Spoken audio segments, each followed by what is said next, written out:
விபு, சில பொண்ணுங்க பாத்தியாடா நமக்கு மெசேஜ் பண்றாங்க, நான் 12th முடிச்சிட்டேன், காலேஜ் சேரணும், பட் ஃபீஸ் கட்ட முடியலன்னு ஃபீல் பண்றாங்க. அவங்களுக்கு யூஸ்ஃபுல்லா நம்ம ஏதாவது சொல்லுவோமா? அதான் நம்ம மதுரை கே புதூர்ல கவர்மெண்ட் உமன்ஸ் ஐடி இருக்குல்ல, நம்ம சுகன்யா கூட அங்கே தானே படிக்கிறாங்க. இங்க ஜாயின் பண்ண ஃபீஸ் கிடையாது, ஹாஸ்டல் எல்லாமே ஃப்ரீ தான். அது மட்டும் இல்லாம மாசம் மாசம் ஊக்கத்தொகை அவங்களே பணமும் கொடுக்குறாங்க. இது பெய்டு ப்ரமோஷன் கிடையாது. இந்த வீடியோ ஃபுல்லா பாருங்க, கண்டிப்பா கேர்ள்ஸ்க்கு யூஸ்ஃபுல்லா இருக்கும். Madurai K Pudur government woman ஐடிஐல இப்போ அட்மிஷன்ஸ் போயிட்டு இருக்கு.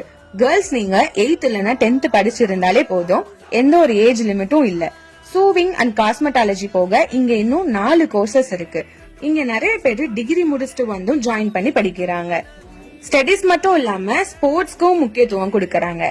டீச்சிங் ஸ்டாஃப்ஸ் எல்லாரும் ரொம்ப ஃப்ரெண்ட்லியா ஸ்டூடெண்ட்ஸோட டவுட் எல்லாமே கிளியர் பண்ணி கொடுக்கறாங்க. 10thல சைக்கிள் வாங்காதவங்களுக்கு சைக்கிளும் கொடுக்கறாங்க. மந்த்லி 750 rupees ஊக்கத்தொகையும் கொடுக்கறாங்க. கவர்மெண்ட் ஸ்கூல்ல நீங்க படிச்சிருந்தீங்கன்னா எக்ஸ்ட்ரா 1000 rupees கொடுக்கறாங்க. ஹாஸ்டல் ஃபெசிலிட்டிஸும் இருக்கு. சோ உங்க ஃப்ரெண்ட்ஸ்க்கு இந்த வீடியோவை மறக்காம ஷேர் பண்ணுங்க. காலேஜ் சேர முடியாம இருக்கிறவங்களுக்கு கண்டிப்பா இந்த வீடியோ யூஸ்ஃபுல்லா இருக்கும்.